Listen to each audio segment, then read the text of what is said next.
Hi, folks. Hi, folks. Can you hear me? Hello? Hi, folks. Can I please have your attention just for a second till we get the meeting going? My name is Andy McLean. I'm the clerk of the River Valley School District, and it's 10 o'clock, so we're opening the polls. If you want to vote on a ballot, head up towards the town offices. Give your name to the person on the checklist. She'll give you a ballot. We're using the tabulator. Super easy. She'll give you a marker to fill out your ballot with. Fill out your ballot. Lay it on the tabulator flat. Move it gently towards the back. And in any orientation, upside down, backwards, doesn't matter. It'll grab the ballot, count it, and put it in the box. Bring your pen, your marker, back to the table and deposit it in the cup for the dirty pens, which will then be sanitized so somebody else can use them. Thank you.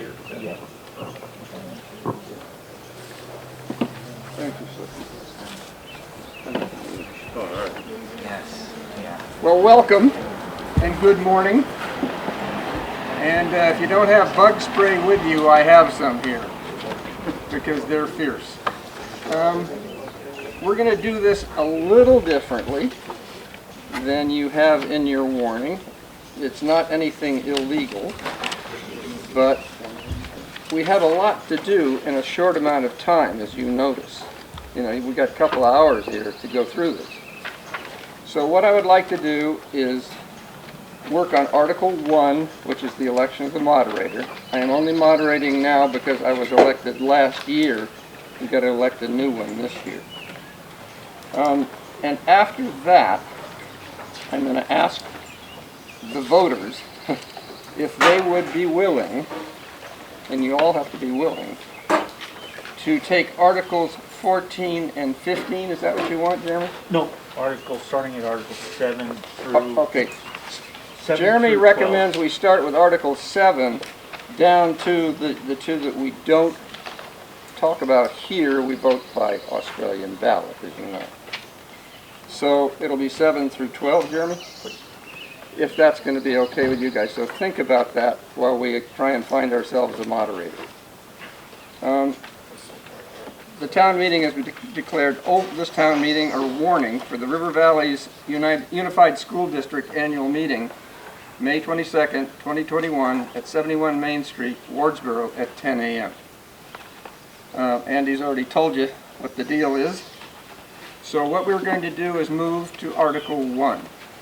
And I have to read the article to you. To elect a moderator to serve for the fiscal year July 1 through 2021 to June 30th, 2022. To set a stipend of $200 per meeting for the moderator. Excuse me? It says July 2020 to June 30th, 2021. You have an old one. Different date. Apparently the paper, the annual budget report is a different date from the annual report. Thank you. The annual report is correct. Okay, thank you for the correction. Look to your annual report. So, nominations are now open for the position of moderator for 1 year. Does anyone have a nomination? You may speak. Rick Werner from Dover. I'd like to nominate Dr. Backus to be our moderator starting July 1, 2021 to June 30th of 2022. Nominations don't need a second. Thank you for being so kind. Are there any other nominations to come before this group? Hearing none, seeing none, we need you to vote on this. All right? So all in favor signify by saying aye. Aye. Any opposed? And I wouldn't blame you if you were. Okay, so turn the page, please. to Article 7. And the reason we're doing this is because Jeremy wisely suggested that we take up the financial part first, which is the one that's generated the greatest discussion.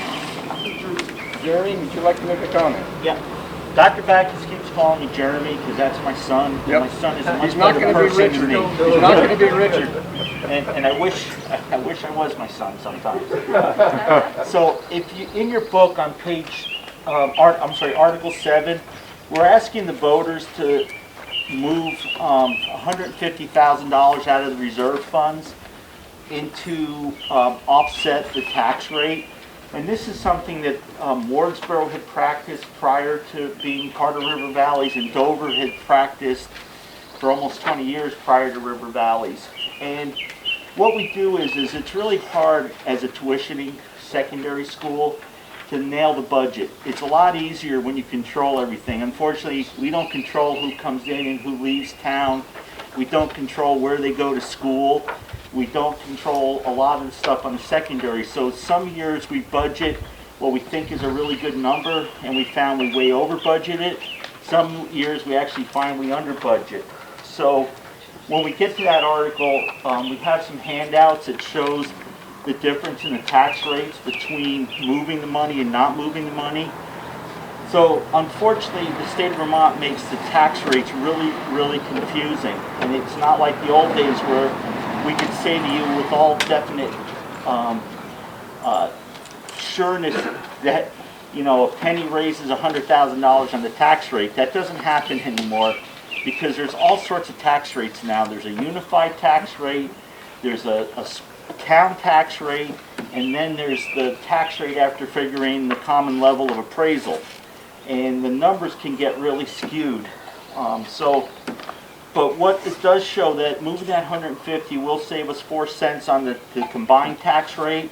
So by the time you figure the CLA in, it's about 5 cents. So the 150,000 will save you 5 cents. We can pass that out if somebody would like it. Anybody need a copy? It's two-sided, side A and side B, and one says with and one says without. So on, we also. Oh, is it just hands up for that? Okay. The other paper, I didn't know how many, again, just like secondary students, I wasn't sure how many people would be here today. So the question always comes up, how much do we have in reserves? So we have several reserve funds. We have a reserve fund specifically for the buildings. So if we need a roof or a furnace, we have money and we don't have to come and ask for a special assessment. We also have a vehicle reserve fund. And the vehicle reserve fund is for the school buses and also for the, we now have a food service vehicle because since we combined, we're having the food prepared at the Dover building and it has to get to the Wardsboro building somehow. We tried osmosis and some other methods. They just didn't seem to work very well. So we actually were able to get a car for really no cost to the district. It cost everybody because it was a federal grant. But we now have a car that we can use to move the food back and forth. But we also had a lot of problems with the audit. So when we closed out the books on Wardsboro and closed out the books on Dover, unfortunately the Dover audit took a few years to complete. Marco, our not only our town treasurer but our school district treasurer, spent a lot of time with Sullivan and Powers. They finally got it to us this spring. We didn't have it when we printed this book, and what we found is that we had $422,408 in the general reserve fund. So we committed last year, just as in Article 7, we committed $200,000 last year to buy down the tax rate last year. We're estimating, and again, until June 30th rolls around, we don't know for sure, but we're projecting about a $250,000 surplus at the end of June 30th. But we're asking you to commit $150,000 this year, so we're going to probably wind up with about $322,408 in reserves. We suggest that we not spend it all in 1 year, and put it all in to buy down the tax rate? Because number one, that's not a real number. We don't know. The only thing we're sure of is that we have about 222,000. We could have 25 new students move in tomorrow, Monday morning, and then our surplus would be less because we'd have to pay more tuition. If they were secondary students, I'm sorry. So we're suggesting that you give us one more year to really come up with some numbers and make sure that everything's firm, and then we will present it to you folks next year what we think we should do, because we may want to move some of that money into the building reserve and into the bus reserve, because we are going to need some new buses soon, and the buildings are getting older. I know the Dover building was built in '71, and I think 2000 or 1997 in the Wardsboro is. Anybody know when the Wardsboro building? Anybody here build the Wardsboro building? I think it How was long has it been around? 1957, but we did have the addition, and I think it was 1997. Okay, so I mean, we're still even 1997. You know, when you think about it, it's over 20 years ago. There's probably people that went to the Wardsboro building before the addition, and their kids went in the addition. Their grandchildren are now going to go, are there now. So, I'm sorry, I'm got the hook. So that's it. When we get to the, and I'm sorry, when we get to the budget, we do have on page 9 in your book is kind of the highlights of where the increases are. But again, on Article 8, there are some mistakes because we had to print this early, so we do have a change in the equalized pupil, and the increase in the budget is not 16.52%. The increase is actually 6%, and we can explain to you why that is. And the other two special articles, just if anybody wanted to know, Article 11 and 12, that adds about a penny to the tax rate. That's not figured out on the sheet that Rick just passed out. That will be an addition. No, it's on the back of the sheet, right? No. No? Oh, okay. No, one is, so side A is moving 100, not moving 150, and side B is moving 150. We did not figure the two special articles because we don't know what you folks are going to want to do and want to approve. Thank you for your time and your indulgence. Thank you, Dr. Lee. The lady who just arrived. We didn't introduce ourselves, so you want them to go down the road? Yes. I'm Rick Thorpe. I'm from Wardsboro. I'm vice chair for the school board. I'm Kate Rideout. I am also from Wardsboro. Laura Sibilia from Dover. Apologies for being late. All right, you have heard what Jeremy had to say. Now the floor. You gotta get it right, but I'm okay. No, he's going to be Jeremy until this tradition started how many years ago? Since you've been doing it, sir. All right. So if we have moved the article, shall the voters of the River Valley's Unified School District authorize the school board to withdraw money from the reserve fund to offset the homestead tax rate, not to exceed $150,000. Is there anyone else who wants to comment, suggest, or chime in before we call for the vote? Dr. B? Sir. I don't have a motion or a second yet. Okay. Could someone motion number Article 7, please? I'll move Article 7. Okay. So it's moved, and you've heard it. Now, is there anyone here who wants to discuss it further than what Jeremy has told you? Do we need a second? No. Anyone out here want to talk? This is your chance. This is what democracy is all about. All right. Hearing none, seeing none, I will call the question. All in favor of Article 7 signify by saying aye, please. Aye. Any opposed? Seeing none, your motion has passed, sir. Thank you. Should we move on to Article 8? What do you want to do, 2 through 6? Huh? You want to go back to 2 through 6? We do. Yes.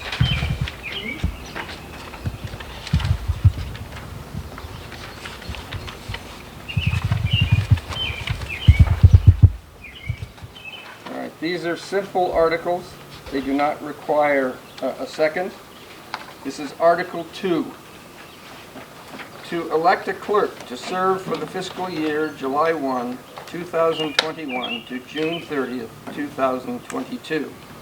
To set a stipend of $2,400 for the clerk. I need a motion. So moved. You need to state your name, so. My name's Marco Tellini from Dover, and I would like to move Article 2 to elect a clerk to serve for the fiscal year July 1, 2021 to June 30, 2022. So I would like to nominate Andy McLean. Mr. McLean, how say you? I'll serve if you'll have me. That's a legitimate question, isn't it? Anyone else want to take on this task? And it is a monster of a task.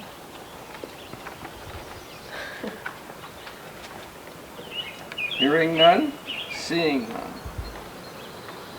Would you like me to read the article again?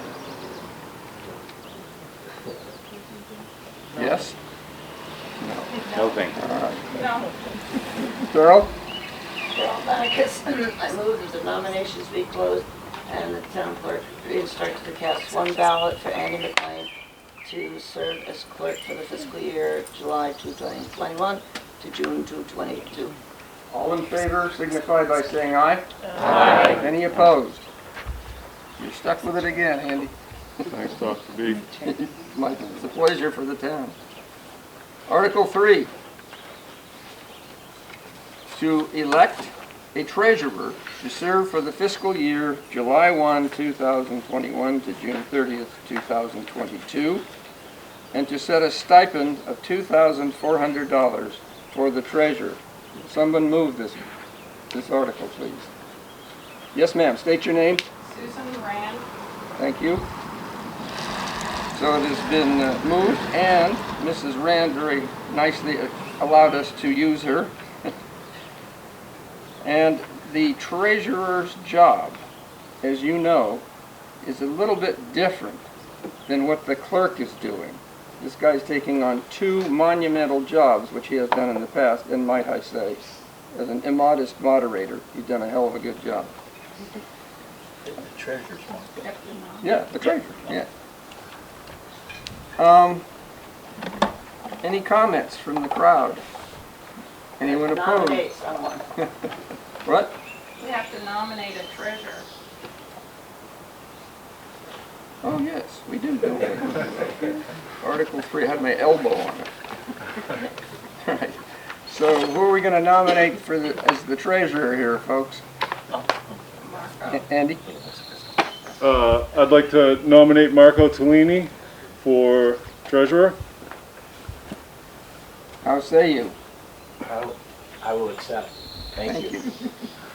Thank you for doing it. So he has accepted. Are there any other nominations to come before this group? Hearing none, seeing none, are you ready for the question? All in favor of Mr. Tellini signify by saying aye. Aye. Any opposed? Hearing none, seeing none, he got the job. Thank you. Article 4. Would somebody please move this after I read it? To elect 3 auditors to serve for the fiscal year July 1, 2021 to June 30th, 2022, if Article 14 fails. Now you need to go back and look and see what Article 14 says, and I'll read it. To choose the Unified School District officers for the following positions. We need a friendly amendment to change it to Article 15. Okay. We do. So you didn't want me on that one, did you? Okay. Well, we need, Jeremy's now telling me that we need to have a friendly amendment for Article 15 before we can No, in Article 4. In Article 4, yeah, to amend it so that Article 15 is still in vogue. Okay, so which one are we doing now? So, well, if I make, can I make an amendment? Yeah, please do. I'd like to amend Article 4 to read, to select 3 auditors to serve for the fiscal year July 1, 2021 to June 30, 2022, if Article 15 fails, not 14. Okay. Again, some corrections made because we were rushing to get this out in time. Okay. We need a second, I'll second. Yes. And thank you for doing it.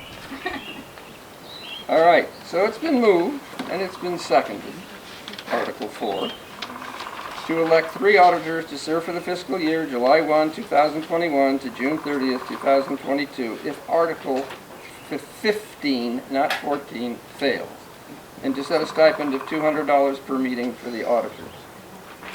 Any discussion? Any commentary? Yes, ma'am. State your name, please. Tennille Cutler, Wardsboro. I'm just making sure I'm understanding it correctly. So I was just reading Article 15. So is it being proposed that we no longer have auditors? Is that what number 15 is reading? Yes, so we've actually done a lot of research and we found that we don't need to, because we have our books audited professionally every year. Sure. So auditors are kind of a thing from the past. Okay. And so we don't need to have them anymore. Perfect. And we've actually had trouble getting the third. We have 2 currently, and they're the same ones we've had since we've been a River Valley district, and they've never met and never done anything. We have a complete business office, we have a school district treasurer, and then we also have the town treasurers because the money comes through the town to the school, to the central office, and then to pay our bills. So, okay. But it has to be voted on by the electorate to do away with it. That's why it's a ballot question. Great. Thank you for the clarification. Any other clarification? Yes, sir. State your name, Peter please. Sebastian, Wardsboro. Should we not vote on Article 15 prior to voting on Article 4? Agreed. Yeah. Well, that's why we put, if Article 15 fails, we'll need to have 3 auditors. Yes, but Right, but if we do 15 first. 15, we don't get to vote. You're voting by ballot, so we won't know until 7:30 tonight. okay, okay, got it. Okay. That's the hooker. Any further question? I know this is very confusing because sometimes what they have printed and brought before us is accurate, sometimes it isn't, but it's really not their fault because the systems keep changing. So it's like pitching to, never mind, I won't use the baseball analogy. Yes, ma'am. Hi, I'm Christine Levy from Dover. I was just wondering, why are some votes by ballot and some in person? So there's legally, some things have to be elected, be by ballot, and some don't have to be. So in the research, the attorneys recommended this is a pretty big change. I think Andrew may know, but I thought it was by statute we had to vote this rather than in person.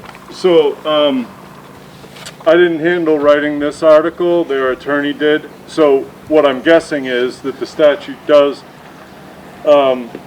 require that eliminating this office is voted by Australian ballot. If you are to vote a bond, it's required that it's an Australian ballot. For River Valleys, your board, you folks and then your board changed voting on the budget and other public questions from the floor, which allows a meeting like this to occur and people to make amendments and hear explanations before they vote, which we think is much better. But in certain instances, like this one, the law requires it be an Australian ballot.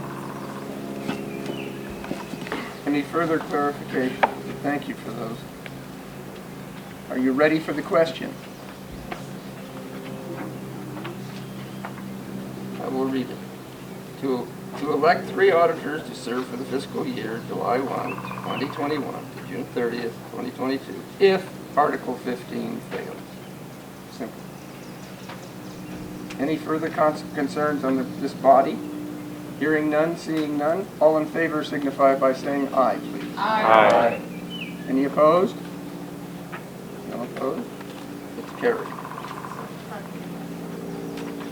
That was the amendment, right? Now we have to vote on the question? Yes. Correct. Want me to do that, Jeremy? Skipped it.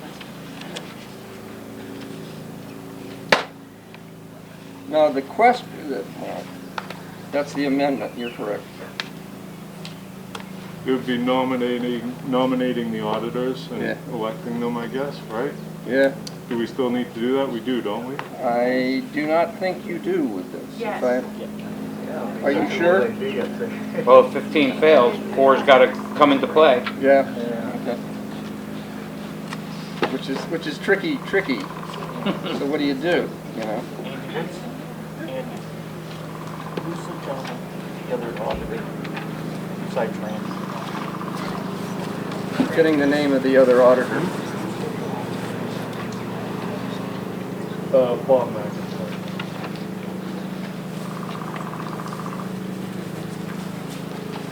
Yeah, go ahead. So so currently we have 2 auditors who volunteered to serve or be elected at the last couple meetings. One is Randy Capitani from Dover, and the second one is Bob McIntyre, also of Dover. We really would love a Wardsboro person to volunteer to be the third auditor.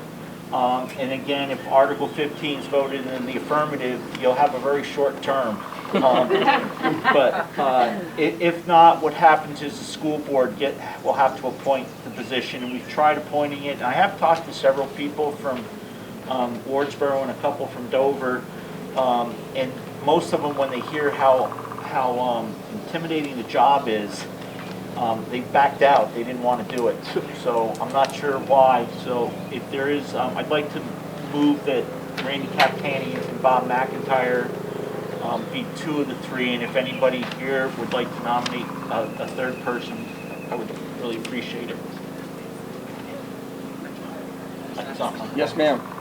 Susan Rand, I nominate my father-in-law, Jeremy Schraub. I'll say Jeremy. No free dinner for you. Okay, I'll do that.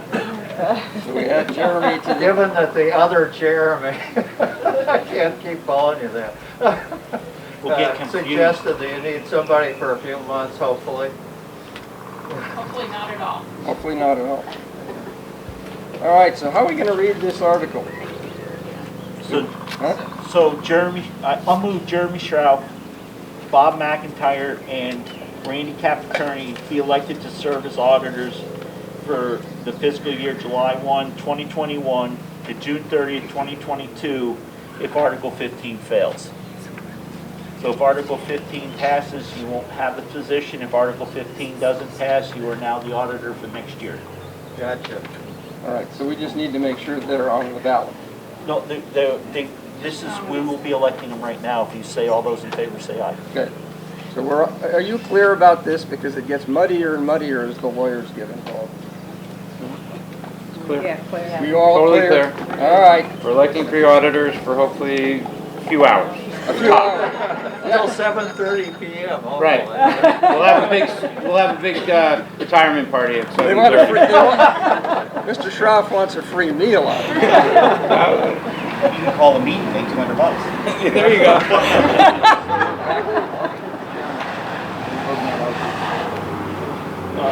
Yes, you're voting to appoint those 3 people as auditors, elect those 3 people. You're clear that this is just to appoint these two. Elect them. Position. Yeah, they're elected. All right, Article 4. Are you ready for the question? Yes. All in favor, signify by saying aye. Aye. Any opposed? None. Thank you. It's passed. Thank goodness. Okay, Jeremy, what do you want up next? 5 and 6. Okay. So Article 5, hopefully this gets simpler. Shall the voters of the River Valley's Unified School District set aside the annual stipend for school directors at $2,000 and for the chair $2,500? Is there a motion? So moved. So moved by Jeremy Schraub. Would anyone like to comment on this? Or do you understand what this is all about and want me to call the question? I am your humble servant. Call the question. We have to read it again. Sorry to bore you, but that's part of the deal. Shall the voters of the River Valley Unified School District set the annual stipend for school directors at $2,000 and for the chair $2,500, and this is Article 5, to remind you. All in favor signify by saying aye. Aye. All opposed? Article carries. Moving on to Article 6. Shall the voters of the River Valleys Unified School District approve mileage reimbursement at the federal reimbursement rate for the month in which the mileage occurred? This needs to be moved. So moved. So moved, Carol Backus. Second. You don't need a second. Oh, you don't need second on an No. article? Okay. Only for Jeremy's sake. Which one? Just to annoy you. I'm teasing. All right. I have a question. Yes. I think the lady behind you had her hand up first. Carol, I'm sorry. Sorry. What exactly? State your name, please. This is Jody Perkins, Wardsboro. What exactly mileage reimbursement? This is very vague. So Is it just for the board members or is it for the students' parents? That's what I want to know. No, it's not for the students' parents. It's for anybody that's conducting school business in their personal vehicle. So that would be going to meetings in other towns? I believe the board can. I've never known the board to do that. It's like if a employee needs, we were paying mileage to people that run the meals back between Dover and the Wardsboro building and bringing the dirty stuff back. Okay. That's how we base the mileage. All right. And it usually runs between 54 and 58 cents a mile. I think this month it's 56 cents. The federal government posts an amount every month. So it's only for specific duties? Correct. Okay. Not fair. Carol Backus, you had a That question? was basically my question, for whom was this mileage? Okay. Are there any other questions? Yes, sir. State your name again. Scott Stein, West Dover. Just to clarify, Rich, on what you just said, that vehicle is now a school vehicle, right? So that was like an example from the past? Correct. Okay. But if the vehicle broke down and somebody used their personal vehicle, or if we need to move furniture between buildings and we don't, we can't utilize the Someone uses lunch their personal vehicle. pickup truck or whatever. Correct. A lot of times the janitors will have to go get materials, so we reimburse them for that. Yep. Understood. Thank you. Thank you for your questions. Any further commentary or questions? Are you ready for the question? Yes. All in favor signify by saying aye. Aye. Any opposed? Article 6 passes. Thank you all again for your patience. I'll move right on to 8, Jeremy. Okay. Article 8. This is sort of a long article, so you got to listen up and read carefully. Shall the voters of River Valleys Unified School District approve the school board to expend $6,037,600, which is the amount the school board has determined to be necessary for the ensuing fiscal year. It is estimated that this proposed budget, if approved, will result in education spending of $20,236.97 per equalized pupil. This projected spending per equalized pupil is 16.52% higher than the spending for the current year. This needs to be moved. So moved. So moved by Jeremy Schraub. I'm going to take the liberty of asking Mrs. Sibilia if she could comment on this and explain it a little bit better to the folks out there about what this really means. Like, So, I would be happy to speak in general terms. Yes, And then have the chair speak in specific terms. So,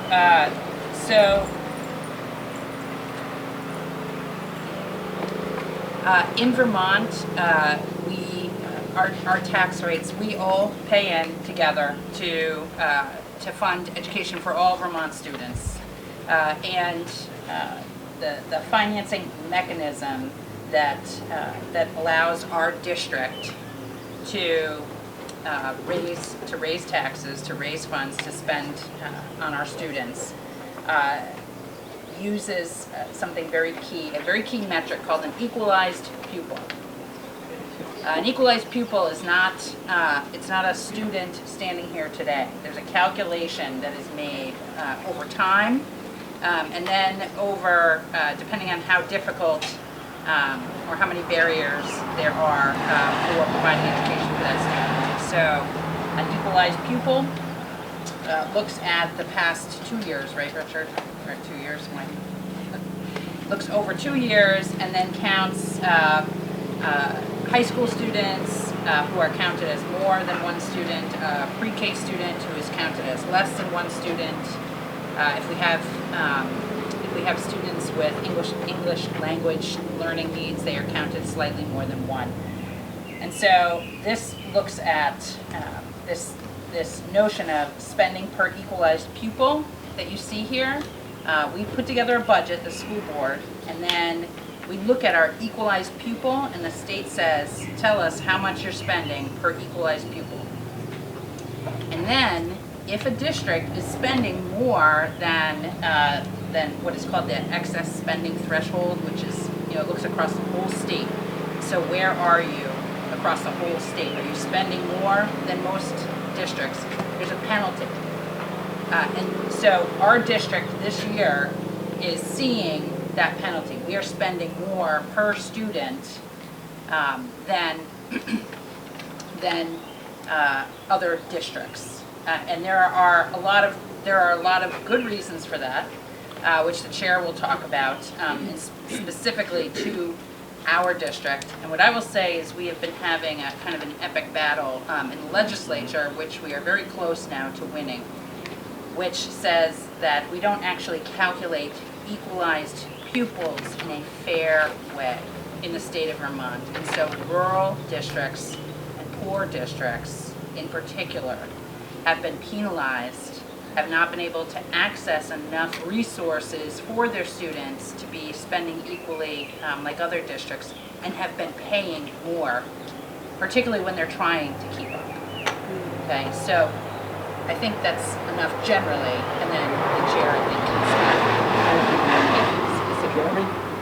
So if you go to your page B that we passed out, and this kind of shows what Laura was discussing. If you go down to line number 22, it shows excess spending per equalized pupil over threshold. I'm sorry, it's just above that. It's the excess spending threshold is 18,789.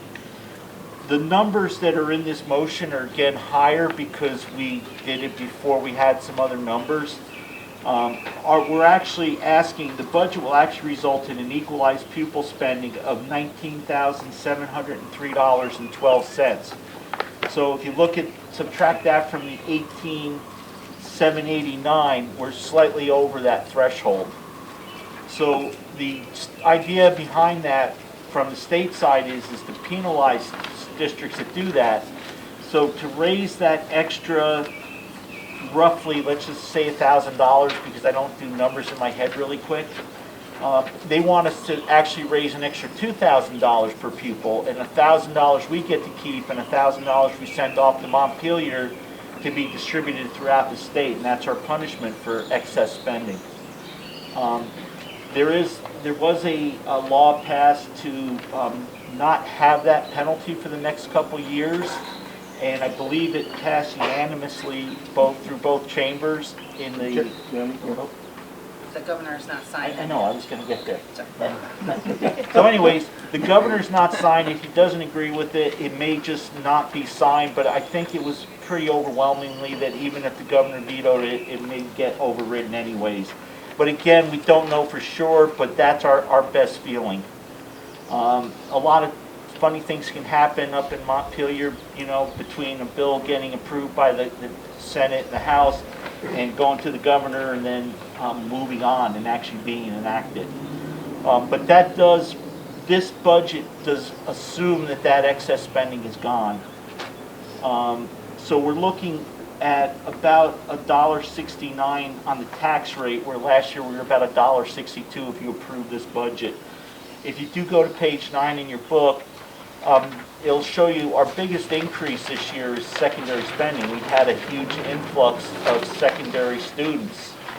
We also had a huge influx of elementary students too, but those could be absorbed without usually showing much of an increase. There's a little bit of increase in music, art, and some other items in the elementary schools, but the biggest increase, I believe, on that page, and I can't have two pages open at the same, oh, I can, at the same time, is about $473,855. So it's a good 10 cents on the tax rate. The other thing Laura spoke about, and this is something that's always bothered me, is this equalized pupils. If you look on line 12 of the sheet that we handed out, this year we have 280.98 equalized pupils. I don't know where that .98 pupil attends, but I've always wondered what part of the pupil we get, because if you look back 3 years ago, we had 269.16 pupils. So we were missing almost 3/4 of that, or better than 3/4 of that pupil, almost 80%. So like Laura said, it's a really difficult thing. It's not like the old days when we knew we were going to spend $5,000 at the school and we raised $5,000 in taxes. It gets very complicated. But this budget is really just a 6% increase, which is not bad. The tax rate increase, if you vote on this, will be about 7 cents, 6 cents. The articles will add about a penny each. And you have to remember too that when we merged, we got a benefit from the state, and we got a merger benefit of 8 cents tax reduction the first year, 6 cents the second year, 4 cents this year, and 2 cents next year, and then after that, that goes away. So we've actually had to fight that too, that there's a 2 cent increase to us over the next couple years if we kept everything totally equal. The board has worked really hard to look at the budgets and to make sure that we're spending your money wisely. We feel we have. We don't hear a lot of complaints from parents and students. We think things are going pretty well, so we'd ask you to support us and vote in the affirmative. Any questions, any commentary? Yes, sir. Scott Stein, Dover. Don't we have to amend this article as it reads today, based on the numbers and percentages? The main part of the motion is the budget. We're not amending the budget. The last sentence, it is estimated this proposed budget, that goes back to 2 governors ago who felt that this was really important to have in there so that people understood why the cost of education was going through the roof. It actually used to require us to have a 2-part vote. We could only increase our budget a small percentage, and then the rest of the increase would have to be a separate article that said, and we also want to vote additional money. They've taken that out, but this is how they want this budget worded. So it's more of an informational piece, so that's why we're telling you that, so it's not as bad as it looks. Again, we have to get this out almost 2 months ahead of time. So they can go to the printers, it can get to you folks, it can be available before the informational meetings and available here. That's why we really like this live meeting, because we can explain this to you. If you were just voting by ballot, you may look at this and say, you know, that school board, they're a bunch of idiots. We're not going to give them a 16.5% increase. That's just ridiculous. All right, thank you for clarifying. Thank you for the question. Any further questions or commentaries before we call the question? Hearing none, seeing none. All in favor of this Article 8, which I shall read one more time, shall the voters of River Valley's Unified School District approve the school board to expend $6,037,600.00, which is the amount the school board is determined to be necessary for the ensuing fiscal year. It is estimated that this proposed budget, if approved, will result in education spending of $20,236.97 per equalized pupil. This projected spending per equalized pupil is 16.52% higher than spending for the current year. Are you ready for the question? All in favor signify by saying aye, please. Aye. All opposed? Seeing none, the Article 8 carries. Would you like to move on to Article 9, sir? Please.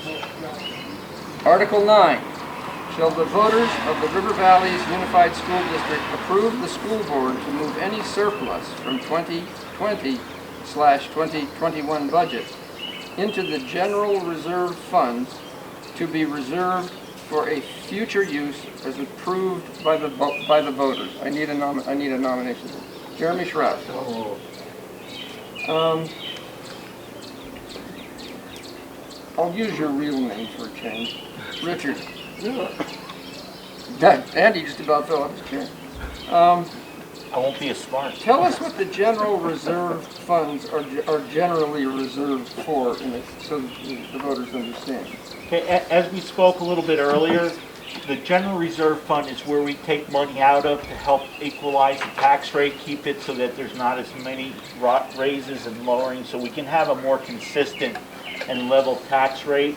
We've also used it to fund special projects. We've moved some of it into different other reserves, specific reserves for the building and for the building and for transportation. So we ask that you move it because what that does for us is I've always been afraid that the state may look at surpluses and it's really their money. So I like to be able to get it moved. So as soon as the business office determines what that surplus is, it goes into that reserve fund because then it's kind of really our money. It's not hanging out there as a question. In the old days before Act 60, we used to just wait till the following year and say, okay, the surplus is $248,637.12, and we would ask you to move that. Since Act 60, we've been moving it so it goes into that reserve, and then just like that earlier Article 7, we'll ask your permission before we do anything with it. So all you're doing is voting to move it, and I kind of think we're protecting it better than if we just kind of left it out in la-la land. So that's why we asked for you to do this. Do you understand? Yes. Are you ready for the question? Yes. I'm not going to read it again. All in favor signify by saying aye. Aye. Any opposed? Article 9 carries. The other ones I had to kind of go through and read again because they're more complicated, and when this record of this meeting goes down, you want to make sure it's legally crossed T's, dotted I's. Article 10. Shall the voters of the River Valley's Unified School District set the annual tuition rate to approved independent schools at $18,490.00, parenthesis, Burr and Burton sending school tuition, end parenthesis, for the 2021-2022 school year. Jeremy, before we start this... Do you have a motion? Did you need a motion? Yeah, you got your hand up. Yeah. That's the best one. I moved it. Thank you. So moved. Let us ask our chairman again. What is an approved independent school in your mind? So in the state of Vermont, you can either belong to a school district or you can be a what's considered a sending school. And if you're a sending school, the parent gets to choose where they want to go. So if you live in Jamaica, your child is in the Leland and Gray Union High School District, and that's where your child would go to high school. If you wanted your child to go in Burr and Burt, you could send your child there, but the entire tuition is on you. If you wanted your child to go to Northfield, the entire tuition is on you. Because we don't or are not aligned with the high school and we don't operate a high school, the parent decides where they want to send their child to middle school and high school. So what happens is we would pay whatever a public high school's tuition is. So if you want to send your child to Burlington High School and that was $50,000 a year, we would have to pay the $50,000 a year. It's in statute, it's law. If you want to send your child to Whitingham or Twin Valley High School and that tuition is $12,000 a year, that's what we would pay. Some people choose to send their children to a private school, such as Northfield Mount Herman. There's a whole list that we send to the Putney School, the Mountain School. We pay, unless you folks as the electorate votes to approve that number, that we would pay the statewide average tuition rate. The last couple years in Wardsboro and the last few years in Dover, the electorate asked us through petition to warn it as the Burton sending school rate. And this rate, according to Burt and Burton, allows any child from either Dover or Wardsboro to attend. There will always be a spot. They will never say they're too full or they can't accept a student. So that rate is $18,490 that we asked in the article. You have to vote that every year. People always say, well, why is it in there? You're trying to do away with it. We're not. Law requires us to put that number in there. So a few years ago, we also were petitioned to have that go to all schools, not just to Burr and Burton. So any independent or private school, except for, and I always get the word wrong, but religious schools, there's a certain requirement, so we can't send it if you want to go to a Catholic school or a Protestant school. And I want to make sure I'm politically correct, and I'm not exactly sure how to do that, but there's certain schools we can't, the separation of church and state. There is some laws that may change that, and we'll have to address that at that time, but I'm sure the state will also address that. So this is anything other than a public high school. This has to be on every year.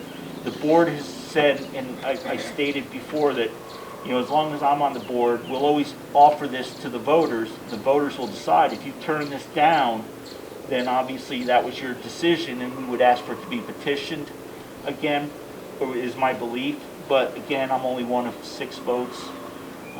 So we present this to you every year, and you get to decide. Yes, ma'am. Susan Rand, what is the state tuition rate for secondary schools? I have that number. The statewide average is $16,842. Usually Leland and Gray and Wilmington are in Brattleboro, the 3 biggest schools we send to. Public high schools are usually in the ballpark. It bounces around a little bit. I don't have the exact numbers. I had them somewhere, and I don't know what I did with them, but we're required to pay that anyways, but it's within the ballpark. Brattleboro is usually the cheapest, I think, because we don't have to pay the bond issue as a sending school, like the sending school rates do. So we're actually a little cheaper than people that are in the Brattleboro district. Any further question? Yes, ma'am. State your name, please. Just to clarify, so when we send to a public school, we pay the state average. But if we want to send to a private school, no, I mean, if you send to a public school, you pay their price. If you send to a private school, you pay the state average. No. If you don't move this if you don't approve this article, we would pay the statewide average. We currently pay this rate that is voted on every year. Last year you voted $17,490, I believe. This year we're asking to vote $18,490. So whatever independent approved school you go to, your child goes to, that's the amount we will pay. Whether it costs, we also, just as a clarification, if you choose to send your child to a school and it's only $15,000, we don't pay $18,490. We pay the $15,000. So it actually probably should say up to that amount. We won't give you the parents the extra money. Told you Richard was mean. Any further commentary or questions? Are you ready? Yes, oh, I'm sorry.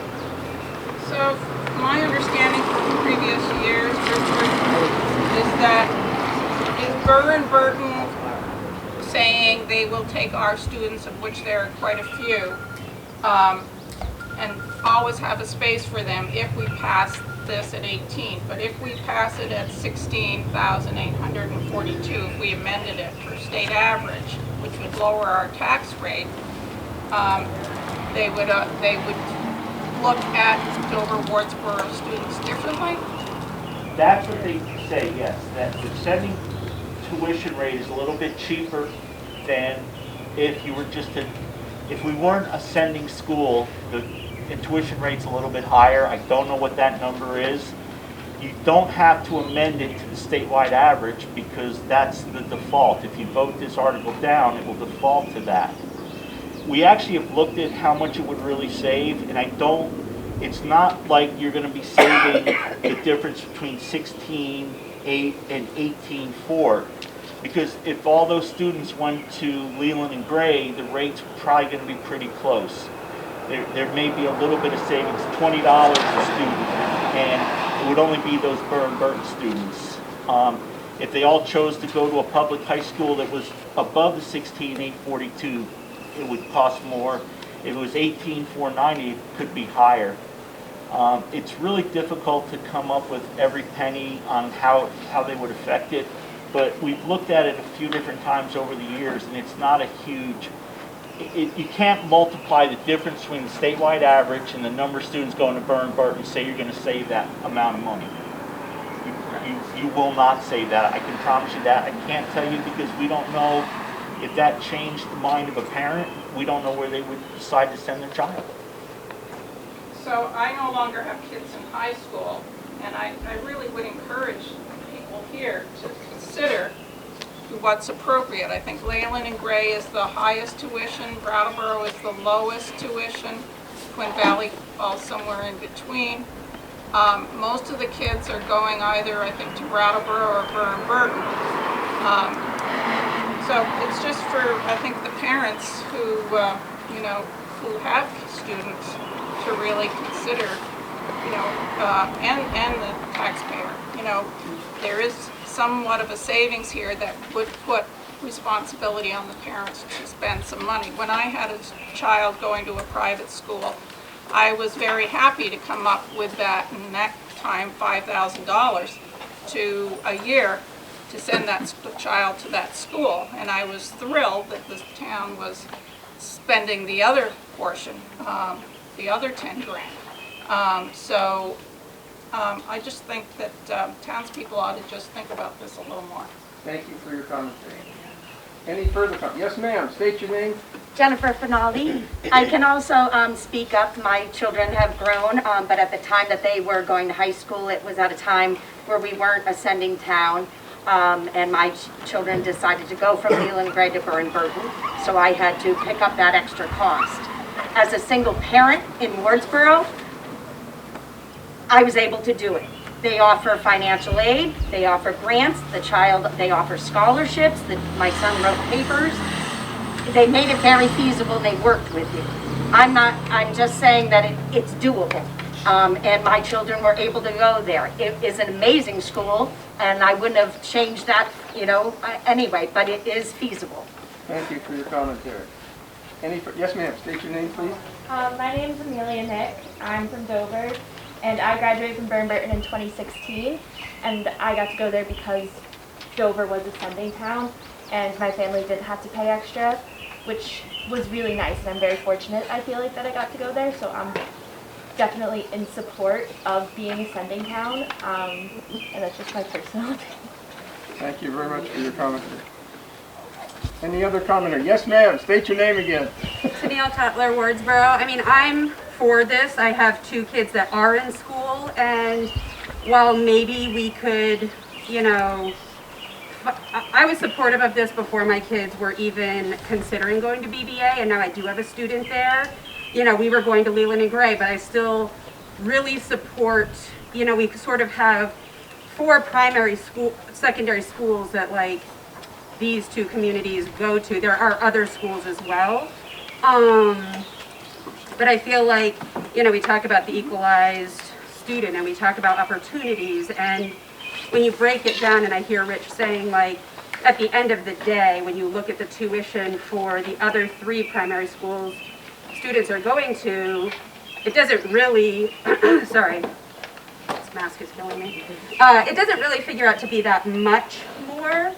And so we're probably going to pay about the same in taxes, but it actually provides an opportunity for these families to go to this school that some families probably otherwise couldn't.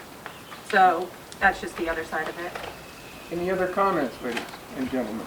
Yes, sir. State your name. Joel Teitelbaum, Wardsboro. Our children go to Burton and Mountain School currently, and I would just like to say it's one of the reasons we chose to buy a house in Wardsboro 15 years ago, was knowing we're a sending town with school choice when they get to junior high and high school.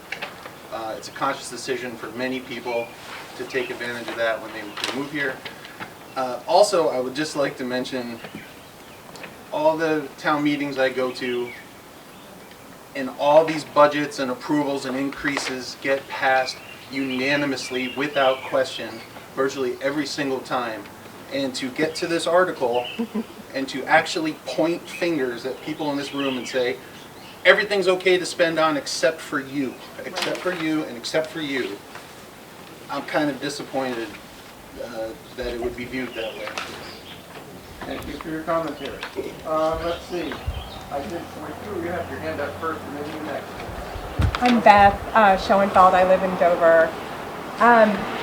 What I see as one of the big advantages is that Burton is automatically accepting us, and we're guaranteed a spot. And that might not be the case if we weren't paying the tuition. So I would really like, my son's in middle school, but I'd really like that option, and I'd like that guarantee personally. Okay. Or somebody else. Yes, ma'am.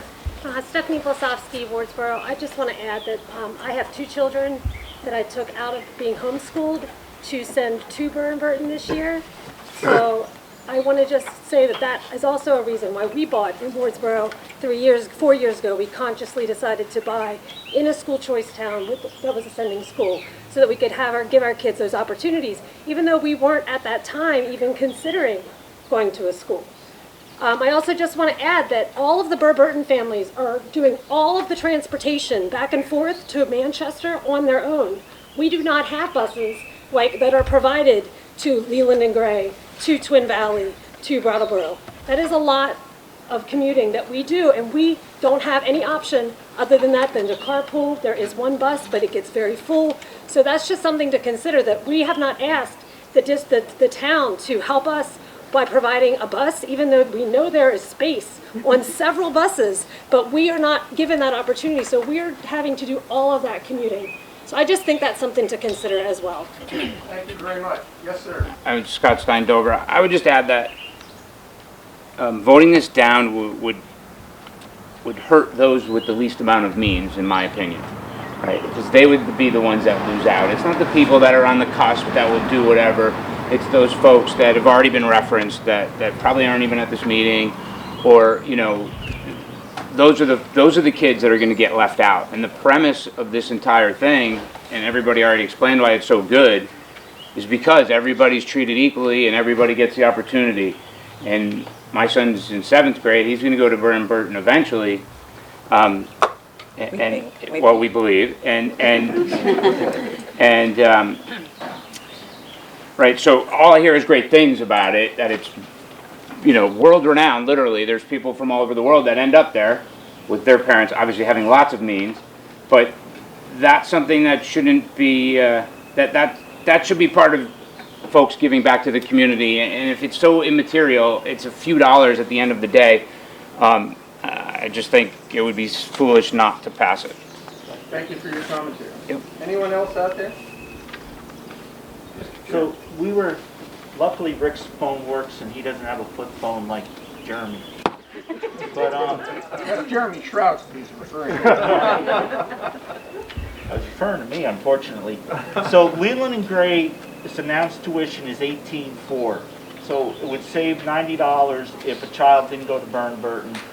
And again, Brattleboro High School is the lowest, it's $16,500. So there is almost $2,000 difference there. But again, we don't get to say you have to go to any school. So that's why it's hard for us to really give you a number. What I will do is, we used in the Dover book, and we don't have as much control on the River Valley's book. The central office does a lot of that.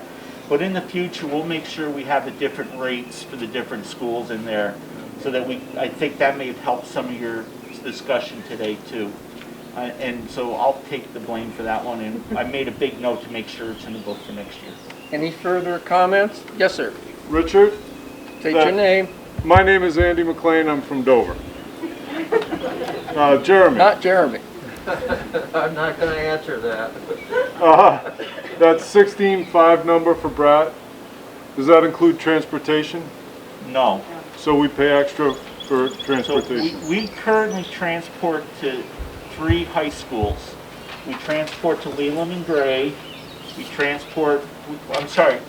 offer transportation to 3 schools. We offer transportation to Twin Valley.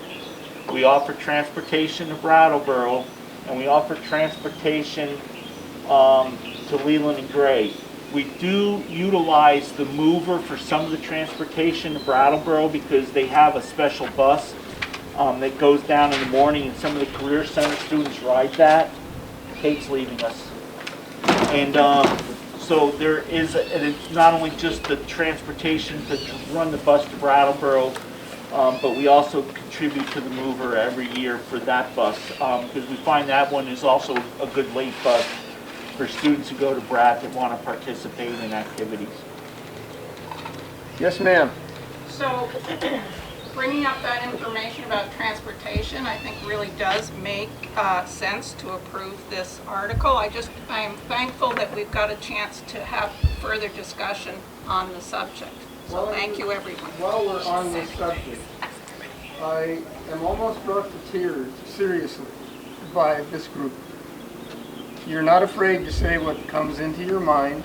You say it civilly and clearly. So congratulations, you're really a wonderful group. Keep it up. All right, are you ready for this, to call the question on this Article 10? All in favor signify by saying aye. Aye. Any opposed? Seeing none, hearing none, Article 10 passes.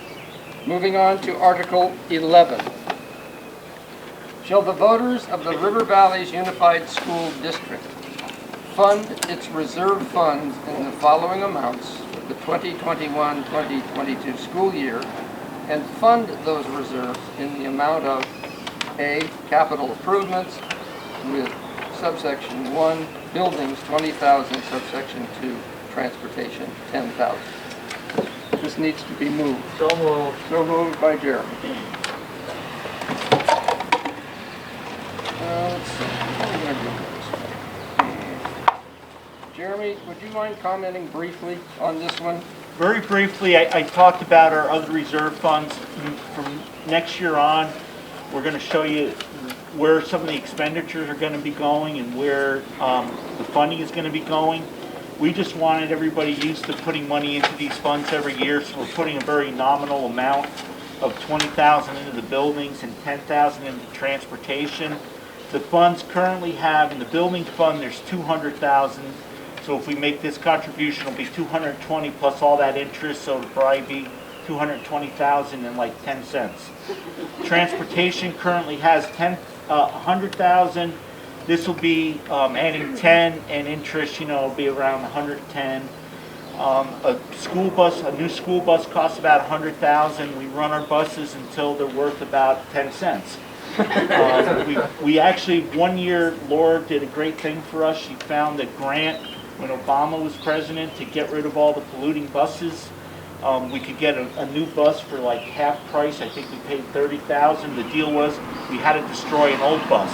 We had to cut the engine out and make it so it could never be used. We actually had one bus that was fairly new. That bus we actually gave to West River Transportation. He took one of his old buses and blew it up. The highway crew had a blast with it, believe me. And, because West River helped us in exchange, they did some extra transportation for us. So we recommend that you do this. Next year, we're going to hopefully have a much better presentation on capital budgets for you and some justification why we have $200,000. But I will tell you, 25 years ago, the roof on half the Dover School was $100,000. Any commentary? Any questions? Are you ready for the question? All in favor signify by saying aye. Aye. Any opposed? Hearing none, seeing none, Article 12 is carried. Article 13, any other business that may legally be addressed. 12. No, we passed 11. I 11. blew right by 12, didn't I? I didn't like Article 11. Keep me honest.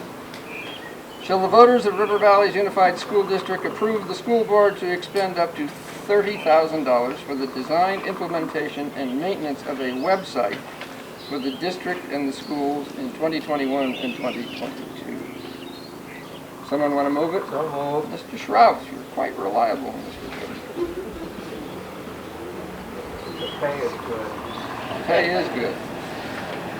Any comments on this? Any questions? Yes, state your name, please. Karen Davis, Wardsboro. I'd be interested to just understand what the functionality would be at a high level, mainly because town of Wardsboro might want to think about one, and it'd be interesting to know how interactive or whatever your website would be, just so we could have an idea.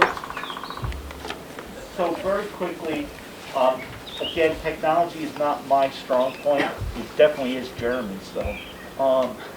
So we have a member of the board who couldn't be here today. He has to quarantine for personal reasons, and he couldn't come today. He did write an email to explain this article for us, so Kate's agreed to read it so that you don't have to listen to me all day. But I will say we do have some stuff in place now for the individual buildings that services the staff, the teachers, the administration, the students and the parents, but it's not the most up to date, and it's not the greatest and newest website. So I'm going to ask that if we allow Kate to read Mark Schauber's letter, and then we can maybe hopefully that will answer your question. Okay. Can you guys hear me okay? Could you stand up, Kate? Would you mind? I was, if not. Now we can see her. Oh, okay. Thank you. Dear fellow board members and members of the RVUSD community, unfortunately I can't be with you for this year's annual meeting due to a health concern, but I wanted to provide a little context for Article 12. To start, we need to understand what we currently have. DES and WES each have their own independent websites. RVUSD hasn't had an updated website since the transition to the merged district. That site, RVUSD.net, was last updated on March 6th of 2019. WCSU has a rudimentary website on which documents such as agendas, minutes, and policies are made publicly available for all of the SU districts. What we are proposing is that a single River Valley Unified School District website would have 3 sections.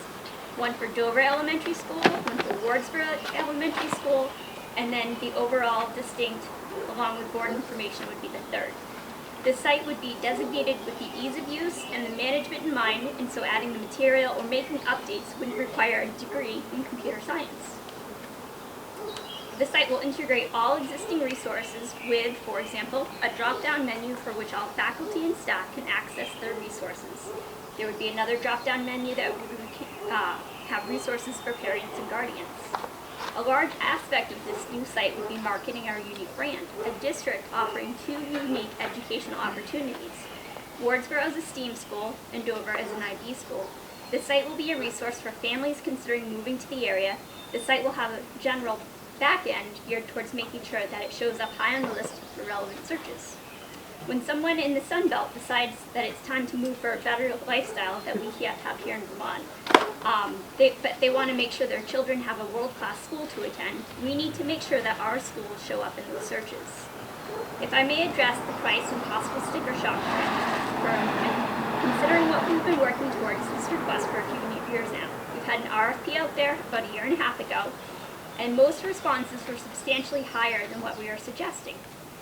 I'll speak for myself since I'm not in the room intent with my fellow board members. I believe that $30K will get us a high-quality website with a back-end that's capable of expanding as the district needs expand or as we find new capabilities we'd like to add.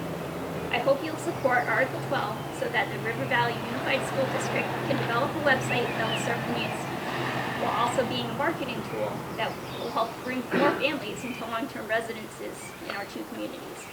Thank you, Mark. Thank you for reading that. Hi, Deirdre Benson, Dover. Just to clarify, would we have somebody being paid to maintain it, or just because sometimes I think that's you invest this money and I just want it, like, I love when things are up to date and relevant. So is that on this incorporated into this money? No. So this is supposed to make it much easier for somebody to maintain it. Yep. And we're very fortunate that we have a administrator in Wardsboro who is looking forward, suggested the STEAM program, which is your science and arts and technology. And we also wound up stealing the technology person from Wyndham Central to be the administrator in Dover. So we have some very capable people. Perfect. But to ask them to design a website when Right. it's not their normal job. So the idea is hopefully this will get us the website that we can maintain. We may have to put some money in the budget to keep it up in the future. The other thing is, we're very fortunate that they care, and one of them is not a voter in the district, but we have the two administrators, who have talked about it, and they were aware of the article. They did not tell us we shouldn't do it. They didn't jump up and down for it, but I think they're both very comfortable with it, and I hate to put Tammy on the spot, but she is a voter. If she'd like to say anything, maybe that would help you make Oh, a no, decision. I was mostly curious to see, like, will we maintain it and have it up to date now? That's the most important thing is, Yep. Any further questions? Yes, sir. State your name. Yeah, Peter Sebastian, Wardsboro. How may I ask, did you come up with the 30,000? Were vendors solicited on that? And one other question is, would that increase the cost per pupil? Yes, it will increase cost per pupil. So we have 300 pupils basically, so it's $1 pupil. But right now, we're banking on that there's not going to be an excess spending penalty. And the cost was several ways. We actually put it out for bid. We had some numbers lower, we had some numbers higher.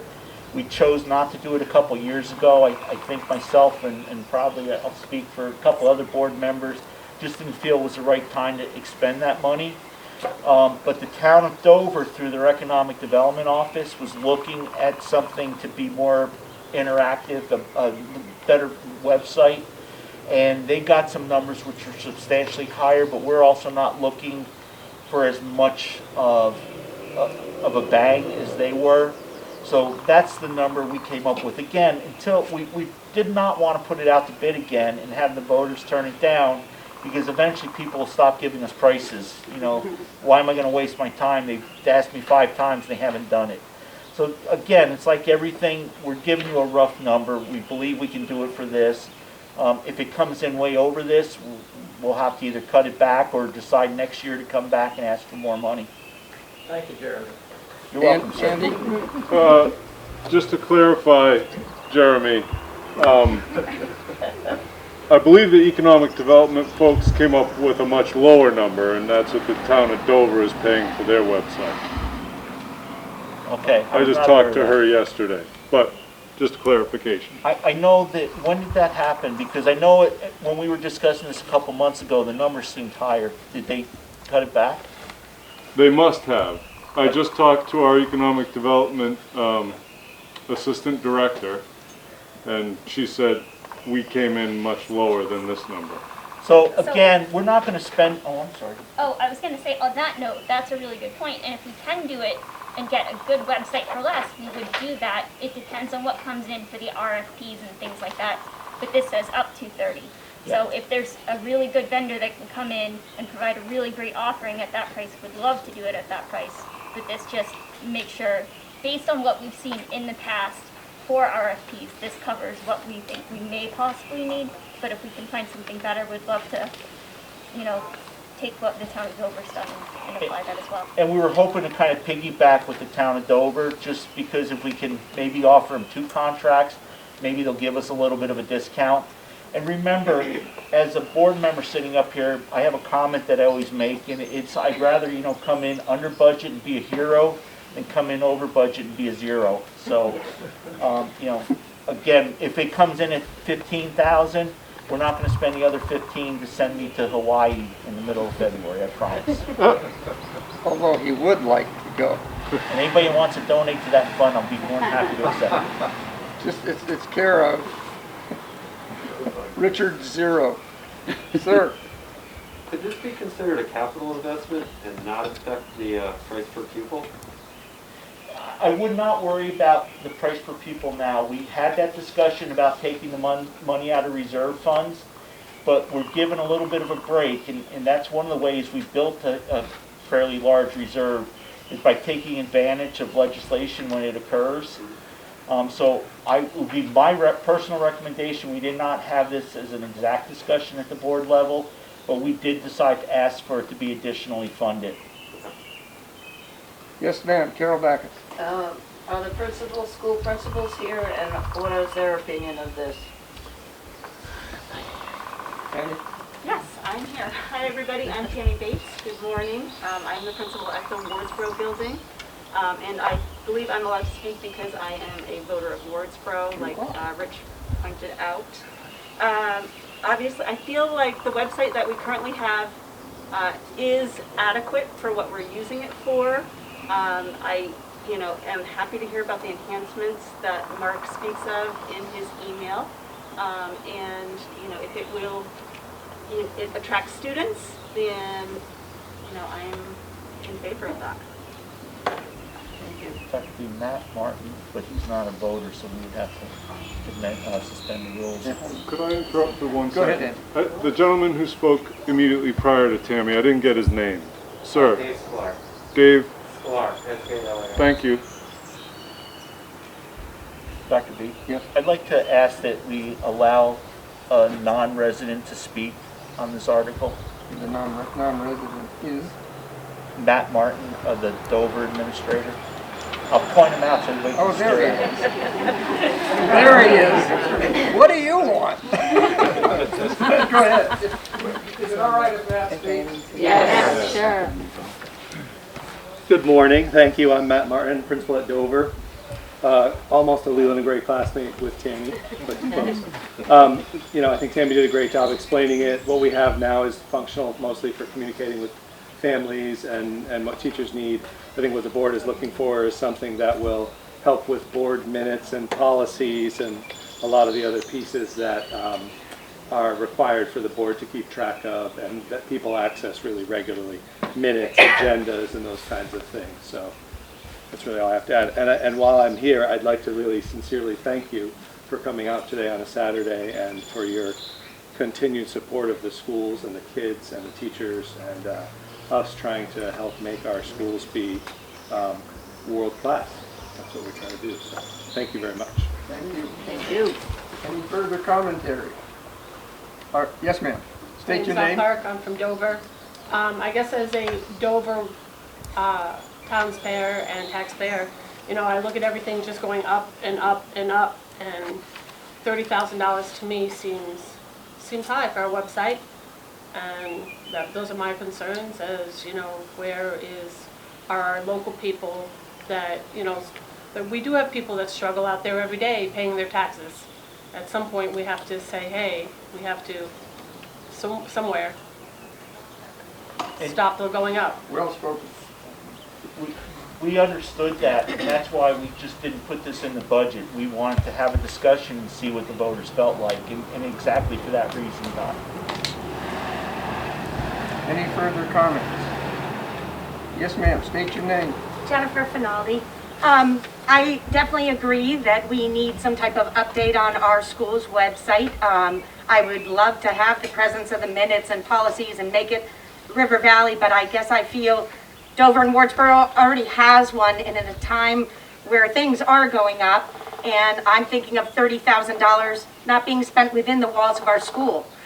I just am not finding that equitable at this time. We have an in-house IT general technician, right, that offered to upgrade our website. That I guess I'm feeling like, can't we kind of go that route for a bit? At a time where we've had an influx of many families, they didn't have a hard time finding us at this time. Any further comments? Yes, ma'am. State your name. Susan, excuse me, Susan Rand, Dover. So if the River Valley, if the West River Central, Wyndham Central Supervisory Union hasn't updated since 2019, I would assume that they must be planning to do something fairly soon. Do you have any information on that? No, I don't on Wyndham Central. Do the principals by any chance have any? I think it was the River Valley's website that they were referring to in the email, not the Wyndham Central. And I don't believe there's any plans to update the River Valley's website. Well, that's what we're talking about funding right here. So what happened? No, I'm wondering, what we're it still said in the memo, Sue, if I could just clarify that. Can you hear me okay? Yes. So we had set up a River Valley's website when we first started the Act 46 study, because we wanted to get all the information out so everybody could be informed. That involved Marlboro, Dover, and Wardsboro. Once the River Valleys became a district, that website hasn't really been used much, and we haven't done a lot with it because it was difficult for the individual administrators and the IT to keep up with the individual school sites, which they needed for the teachers and the parents and the students. So the River Valley site kind of just faltered. So we do have a site, but it needs to be updated, and that's what this article is about. It needs, we want to try to get it a little bit more pizzazz, and the idea is marketing it. And integration with the two schools' websites. So we have 3 websites. This would pull them all together. And again, it was, it's definitely something that we've really thought. We had a lot of discussions. We actually had a vote one time to do this a couple years ago, and we postponed the vote because we didn't feel it was the right time. We just don't know when the right time is going to be. And remember, I have a joke, but when you level fund a budget, you've really cut a budget because $1 this year doesn't buy what it did last year, and it won't buy, what I could buy this year, next year. So we felt that it was something good because we feel the voters are very thoughtful, and they have a lot of ideas that we may be missing, and that's why we wanted to bring it to the voters to tell us what to do. Any further commentary? Yes, sir. Ian Shrout, Dover. Just wondering, and I don't want specific numbers or anything, when you bring them together like that, is that going to help long-term on maintenance, not having to maintain 3 sites but maintaining 1 site? I mean, there's hosting, there's all that sort of stuff. Well, we're paying for the hosting anyways, because the River Valley site is still up. Right. And again, I love my flip phone. I can't answer that. I don't know if anybody else has a thought. I can't answer that either. I don't know if I'm qualified per se to answer that, but from what I understand, I believe that it will make life easier to have all 3 sites in one platform. If you think about the knowledge base that it takes to update a website and things like that, if you have all 3 on one, if you lose one person from one of the places, you're going to have some backups, and you're going to have some, it's going to make your life easier in that regard. And in terms of hosting and stuff, I believe you nailed it. I think it's going to make things just more simplified. And we do have websites that exist right now, but it can be tricky to find the information that's needed, especially if you're looking for board minutes, if you're looking for things like that. If I'm looking for information on what my first graders, might have going on, it's not always at my fingertips. I might have to dig for a bit.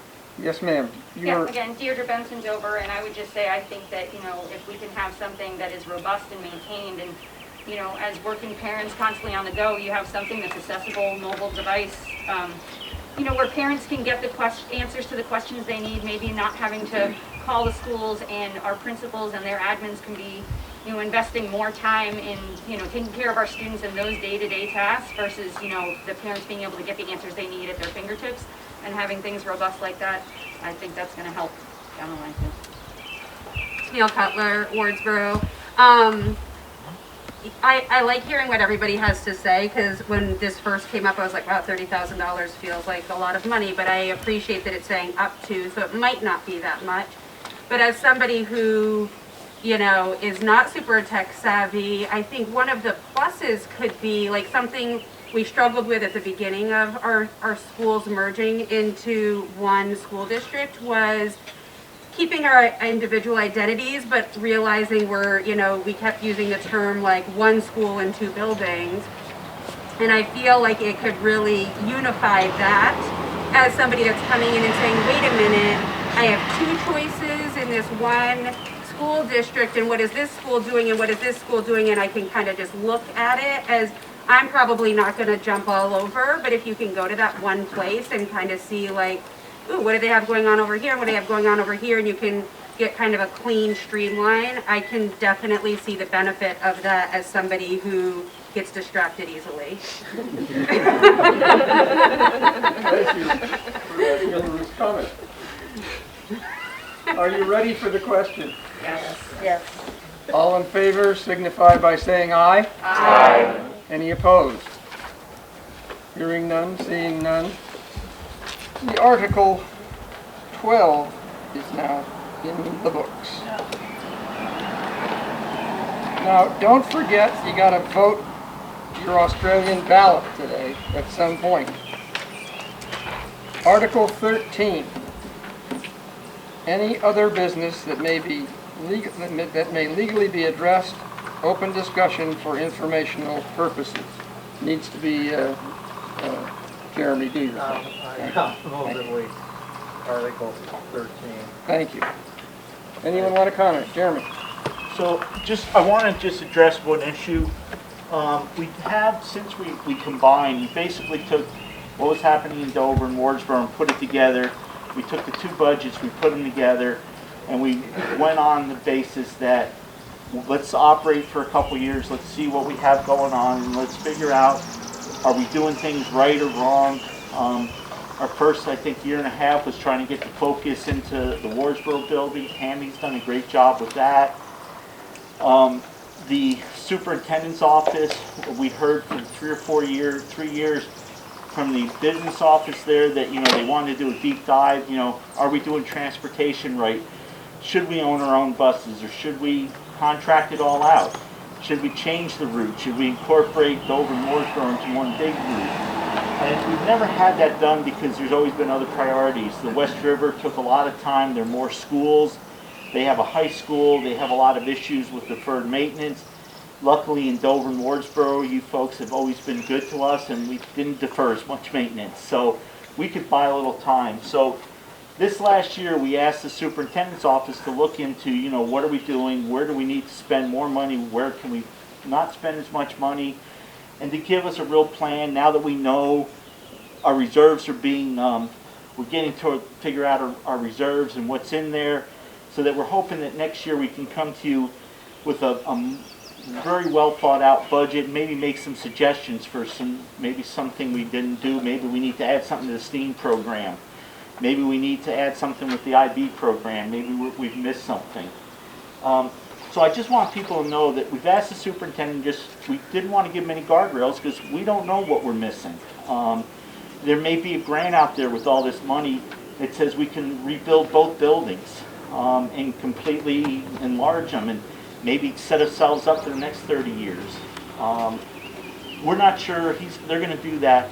We just want to assure everybody that nothing's going to be done behind closed doors. We record all of our meetings. If you look over there, you can wave to the guy and you'll appear on Brattleboro TV.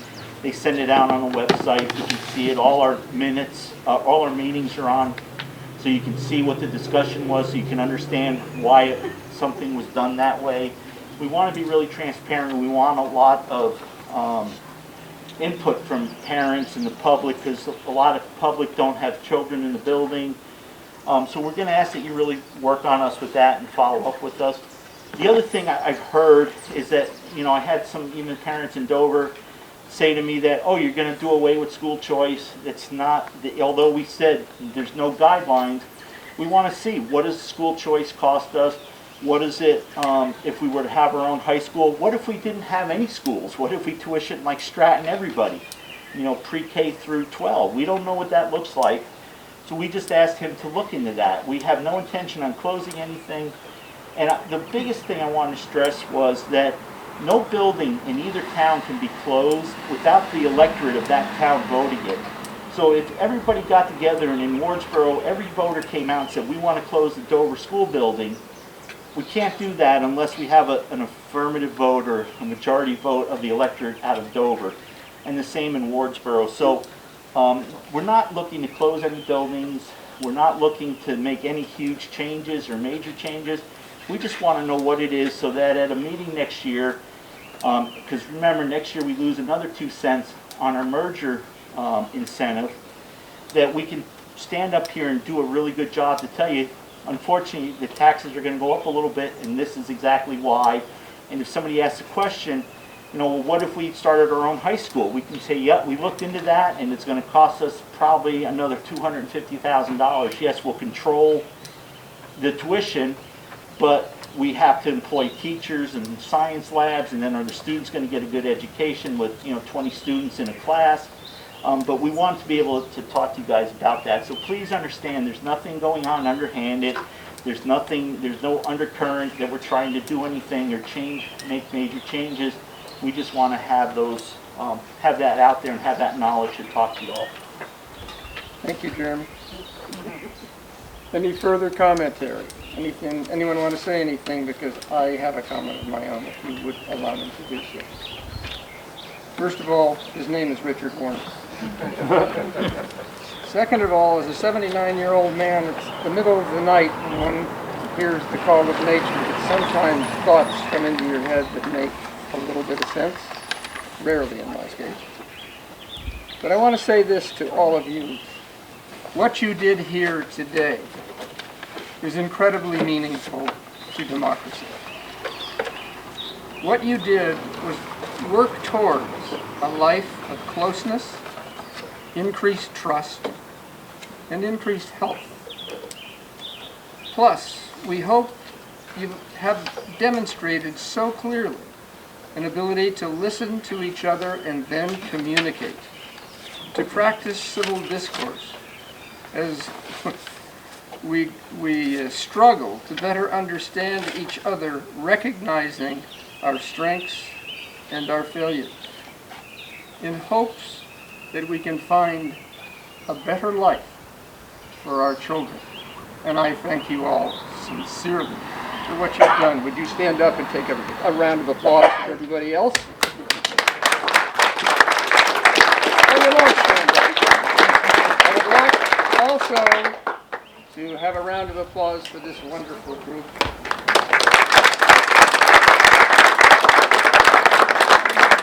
Now you can go home. Move to adjourn. Move to adjourn. All in favor? Aye. Anybody opposed? Too late. Thank you, Dr. Biakis. Dr. Biakis. I was going to say